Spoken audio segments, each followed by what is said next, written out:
Salut Jackie, hein. Je suis vraiment content de t'avoir parmi nous. C'est un plaisir de déguster avec toi la dernière version du Mont-Louis Rémus sur le millésime 2010.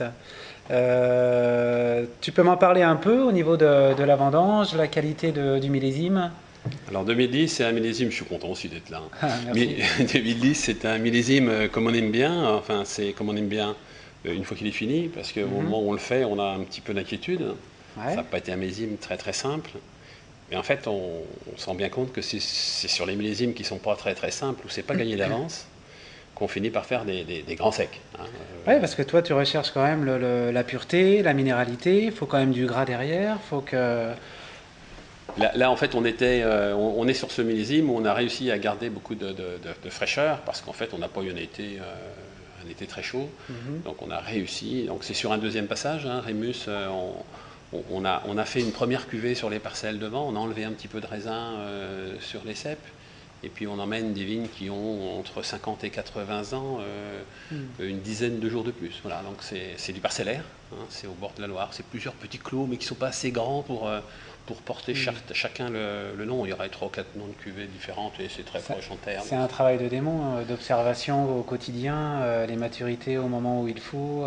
C'est incroyable hein, quand même de travailler comme ça. C'est millimétré, c'est presque comme le parfum. Là, ouais, en fait, c'est un peu le problème, mais à la limite, quand on a un petit peu plus de vignes, ce qui est mon cas aujourd'hui, on est presque plus apte à être au bon moment, au bon endroit, puisqu'en fait, on travaille avec 2 ou 3 équipes dans les vignes. J'ai Mhm. arrêté d'avoir une grosse équipe qui Ouais. ramassait plein de raisins à un endroit pour faire des petites équipes beaucoup plus souples qui vont aller d'un endroit à l'autre et qui permettent idéalement, d'être au bon moment, au bon endroit. Voilà. Mhm. Bon, on réussit pas tout, mais bon, on essaie de s'en approcher le plus possible. Mhm. Alors quand la météo est facile, bon, c'est confortable. En 2010, la difficulté, c'était l'état de la vendange qui s'abîmait très vite, puisqu'on avait eu un petit peu d'eau avant les vendanges, et on a dû couper assez vite. On a d'ailleurs, pour ce vin-là, sacrifié une quantité de raisin assez importante, puisqu'en fait, ça, c'est 26 hectares finis, pour un 35 sur pied. Ouais. En fait, je pense que j'ai jamais fait un raisin aussi bon, un vin aussi bon, Ah avec un non, c'est raisin ça, qui hein. était aussi moche. Tu sais, il y a très peu de vignerons comme ça, ça s'appelle de l'abnégation, hein, qui veulent de sacrifier, sacrifier, sacrifier au détriment du volume. Moi, je félicite vraiment toujours ce travail admirable des vignerons qui veulent aller jusqu'au bout. Tu peux nous parler un peu du nez et de la bouche et de la dégustation de ce vin? Alors, peut-être euh, pour expliquer l'abnégation dans laquelle on n'a aucune retouche œnologique en cave.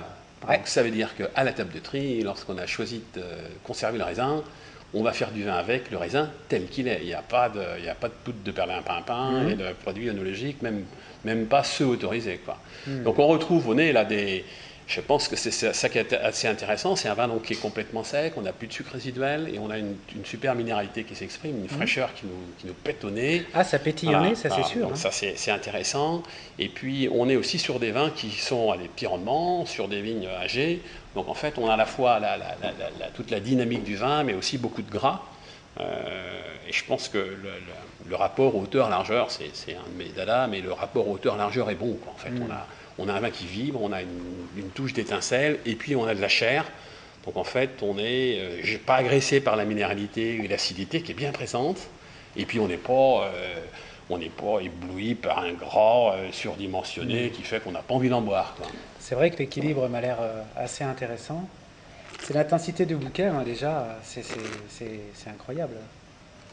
C'est en plus un vin qui n'a que, qui n'a que 3 semaines de bouteille et qui a un potentiel de vieillissement d'une quinzaine d'années. Tu te rends compte, il est posé quand même, hein. C'est Ouais, il est bon, déjà. c'est délicat, il s'exprime. Ouais, il sera. Enfin, pour l'avoir goûté sur les barriques à la Ouais, fin, il est en retrait de ce qu'il y a dans la ouais, bouteille. ouais. Là, on le goûte en retrait de ce qu'il y a Après, réellement dans la tu as bouteille. cette tension qui te dit quand même que ce vin, il va nous raconter Ouais, quelque oui, chose oui, en très oui. longtemps, hein. Et puis, Incroyable, incroyable. il va tenir longtemps.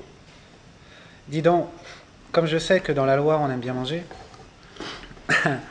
euh, je voulais faire un test avec toi sur un accord mets et vin, sur ce Rémus, donc 100% chenin.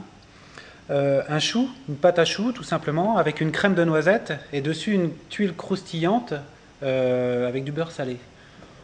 Ça me paraît. On goûte, on essaye? Ouais, ça me paraît judicieux. Écoute, voilà, ça présente bien en tout cas, et Ouais. on va tester.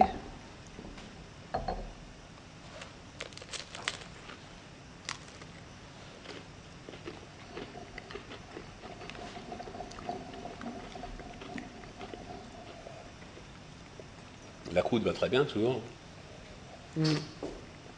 T'as vu, hein, pas de salé, rien. Ce qu'on voulait rechercher dans cet accord mets et vins, c'était le côté un peu fruit sec que dégage parfois le chenin.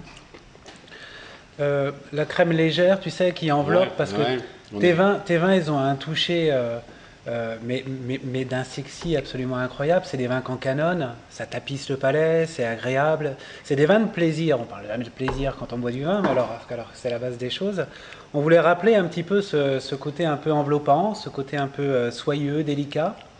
Bon, le chou le rappelle un peu. On est bien dedans. Hein, c'est une belle analyse. Hein, je suis bien incapable de faire ce genre d'analyse, mais c'est vrai que ça correspond bien au vin et la crème adoucie aussi, la tonicité du vin. C'est ça. C'est tout à fait de créer un peu un contraste qui rehausse un petit peu la structure, le relief du vin. Parce que c'est parfaitement réussi. Bon, écoute, je te remercie. Tu vois, faut tester les choses avec gourmandise, hein, et puis tout se passe bien. Merci beaucoup. Je trinque avec toi. Et merci d'être venu nous visiter et partager cette belle bouteille avec nous.